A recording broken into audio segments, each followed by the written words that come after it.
10월 20일 월요일. 한 조각 토스트의 기적. 이삭 토스트라는 간판은 이제 우리 일상에서 낯설지 않습니다.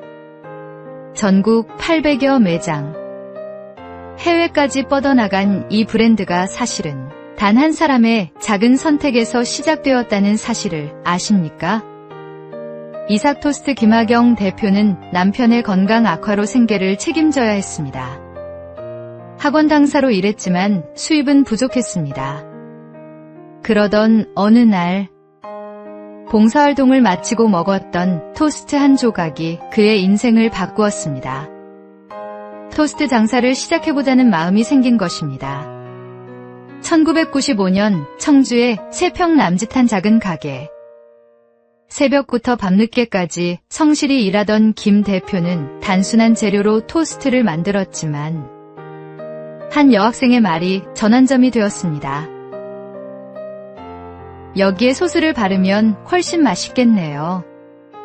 가족들과 수없이 연구한 끝에 특별한 소스가 탄생했고 이는 이삭 토스트의 상징이 되었습니다. 그는 여전히 겸손합니다. 내가 이 땅에 살아있음으로 인해 한 사람이라도 행복하다면 그것이 성공이다. 하나님은 때로 한 조각의 토스트, 한 사람의 말, 작은 계기를 통해 새로운 길을 열어주십니다. 오늘의 말씀. 사람이 무엇으로 심든지 그대로 거두리라. 오늘의 만나. 하나님의 손에 붙들린 작은 선택이 세상을 변화시키는 축복의 통로가 될 수 있습니다.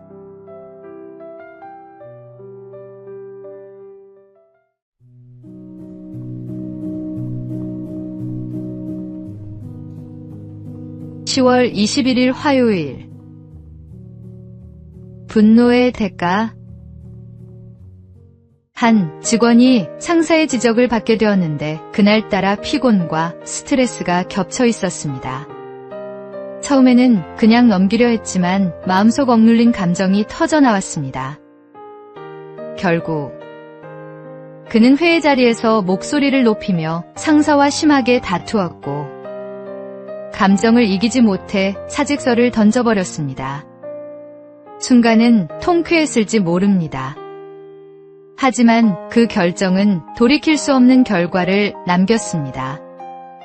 안정된 직장을 잃은 그는 곧 경제적 어려움에 부딪혔고 가정에도 불화가 생겼습니다. 무엇보다 시간이 지나 돌아보니 상사와의 문제는 차분히 대화로 풀 수 있었던 사소한 일이었습니다. 한순간의 분노가 인생의 중요한 기회를 잃게 만든 것입니다. 비슷한 일은 가정에서도 일어납니다. 부부 사이에 작은 의견 차이가 있을 때 서로 한 발 물러서면 충분히 해결될 문제들이 있습니다.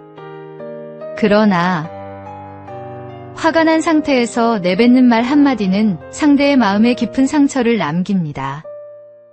분노는 우리의 판단을 흐리게 하고 결국 어리석은 결정을 내리게 만듭니다. 그러므로 화가 치밀어 오를 때는 잠시 멈추어 마음을 가라앉히고 깊은 호흡과 함께 주님께 지혜를 구해야 합니다. 오늘의 말씀.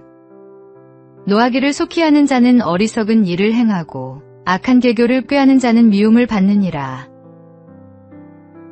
오늘의 만나. 순간의 감정을 다스리는 지혜가 인생의 많은 문제를 해결하는 열쇠입니다.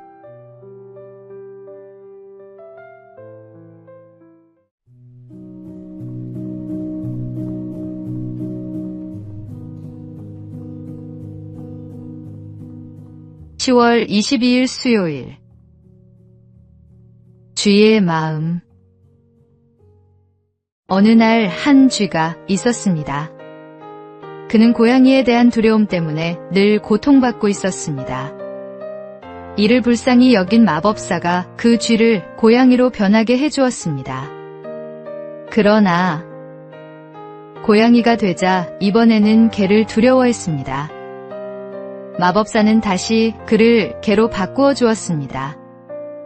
하지만 개가 되자 호랑이를 무서워했고 호랑이가 되자 다시 사냥꾼을 두려워했습니다.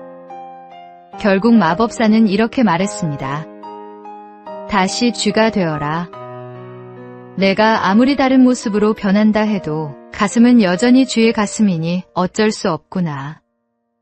사람들의 삶도 이와 같습니다. 아무리 환경이 변하고 조건이 나아져도 마음에 두려움이 있으면 결코 자유로울 수 없습니다. 심리학자들은 인간이 가지는 두려움의 92%는 사실 근거 없는 불안이라고 말합니다. 그러나 믿음 안에 선 사람은 그 불안에 휘둘리지 않습니다. 주님은 우리 마음에서 두려움을 몰아내시고 세상 어떤 상황에서도 흔들리지 않는 담대함, 대신 평안을 주십니다. 그것은 오직 하나님과의 교제 속에서만 얻을 수 있는 선물입니다. 오늘의 말씀. 주 안에서 항상 기뻐하라. 내가 다시 말하노니 기뻐하라. 오늘의 만나.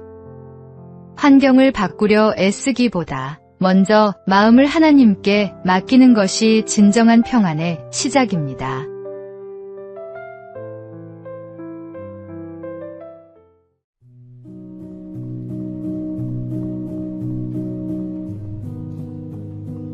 (10월 23일) 목요일.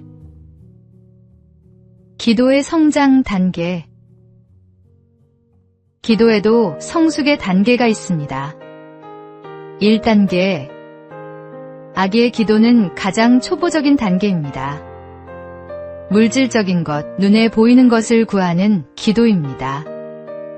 아기가 울기만 해도 부모가 다 알아서 채워주듯 막 신앙생활을 시작한 성도는 단순히 필요를 구하고 응답받는 경험을 하게 됩니다. 2단계. 청소년의 기도는 응성만으로는 통하지 않습니다. 원하는 대로 즉시 응답되지 않고 하나님의 뜻에 맞춰 순종해야 하는 훈련이 시작됩니다. 내 감정과 생각, 시간과 자존심까지 주님의 다스림을 받아야 합니다. 스스로 판단할 수 있지만 여전히 부모의 허락이 필요한 미성년처럼. 이 단계의 기도는 배움과 훈련의 과정입니다. 3단계. 장년의 기도는 성숙한 사랑의 단계입니다.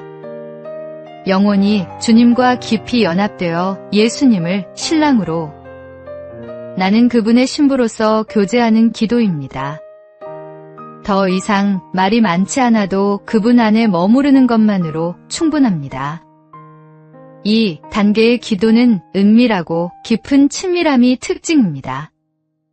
기도의 성숙은 하루아침에 오지 않습니다. 그러나 주님과 동행하는 삶 속에서 점점 더 깊어져 갑니다. 오늘의 말씀. 쉬지 말고 기도하라. 오늘의 만나. 끊임없이 주님 앞에 나아갈 때 기도의 깊이와 친밀함이 더해지는 은혜를 경험하게 됩니다.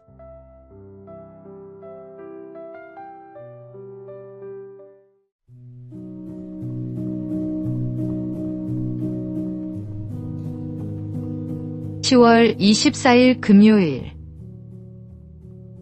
말씀의 능력. 제가 하나님의 말씀에 사로잡혀 있기에 여기 제가 서 있습니다. 저는 달리 할 수 없습니다. 하나님이여 저를 도우소서. 종교개혁자 마르틴 루터가 보름스 회의에서 남긴 확고한 신앙 고백이었습니다.